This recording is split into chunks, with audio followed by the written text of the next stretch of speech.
Hey everyone, it's Monica. Welcome back to Homeschool Voices. Today's video is all about the pros and cons of Homeschool Pods.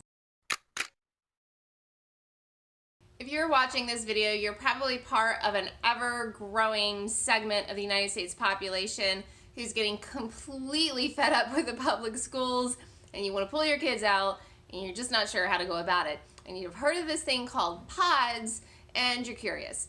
So I'm going to tell you all about pods today.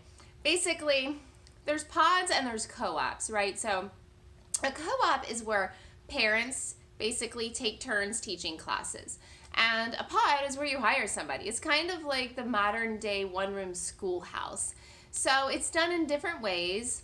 A lot of the way that I see it is that I'll see somebody do a pod for, say, third graders, like very specific to a grade. And they will hire a teacher. A lot of times the kids will go to the teacher's home, like the teacher will have like a little schoolroom set up in their home, but sometimes they will go to one of the parents' homes, or I know a lady in my homeschool group, and she is actually renting a space out, so she really is creating like a little school. And that's basically what it is. You hire a teacher, and it's a little school. And sometimes I do think I've seen some pods with some mixed ages, but not huge age variations, maybe like 8 to 10 or 8 to 11 or something like that. So why would you consider a pod over maybe more traditional homeschooling? So let's just talk about the pros and cons a little bit.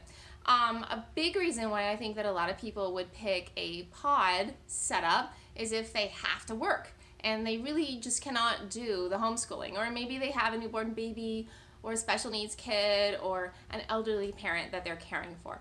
And so that can be a pretty good setup, and it's a vast improvement over the public school system, right? Where, you know, when your kids are in the public school system, the teachers don't care what you think, and very good chance they don't like you. The principals, they don't care what you think. Very good chance they don't like you.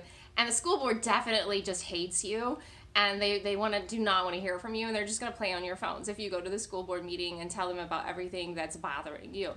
So with a pod setup, that teacher is hired directly by 5 or 10 parents, and they're going to listen to those parents and basically do what they're told. In my opinion, it is still too much like public school, so if you don't need to work, I personally would suggest that you homeschool in a more traditional way. Well, I would do it with a literature-based approach, and I will actually have a PDF in the description below to help you with that, to explain that for you, and I will put a link at the end of this video with more information on that. But why do I say that? Well, I just feel that it's too schooly, and I get the benefits, right? But for me, it is set up like a public school, and the public school system is not good. And I don't just think it's the low expectations, right? But let me just remind you that the average American reads at a 7th to 8th grade reading level. The average American has trouble with fractions. And the average American, if you ask them even just about U.S. history, doesn't know much at all. And that's after 13 years of education. And I don't really just think that it's the low expectations. I think it's the actual structure of it all, and the way that they teach lessons, and you read this and memorize it, and then we'll test you on it. And I think that whole process is not really conducive to a higher level of education. I think it could be okay. It can work all right, but I just don't think it is the ideal. So that would be sort of a con for me. Another pro of pods would be social interaction. So again, especially if you're working, or even if you're just unsure about making friends, I can almost put it on automatic. So if you have a homeschool pod set up and you have this group of kids and you're going there 5 days a week, it's sort of like built-in friends. It's easy in a way. On the flip side, it is possible that you get a bad apple. Hate to call a kid a bad apple, but it happens. Sometimes you will get, and basically the bad apples that I've seen, it's always because of a certain parenting philosophy where they literally don't believe in rules or discipline, like literally. And then what happens is some kids, some personalities, it really doesn't work well with them, and they become a terror. And it can be bad if you're locked into a whole year commitment with a little terror. And then your kids can, not look forward. But if they like all the other kids, that one kid can be such a terror that it can be really unpleasant. So, I mean, a workaround for that would be having like a 4 or an 8 week trial period, having one person who really heads up the pod and has the authority to not allow people to continue after that trial period. So it's just something to keep in mind. Lastly, let's just talk directly about academics. I think, again, if you were coming out of the public school system, there were probably a lot of things that you liked. You liked all the positive things and the little parties and the cute little assemblies and all of those things. And you're frustrated with the agendas, you're frustrated with the rules that you don't agree with, and nobody cares that you don't agree with them, and you want to just sort of call the shots, like you should be able to, because you're the parent. And you're pulling your kid out, but you're kind of creating a school because there's things you like about public school.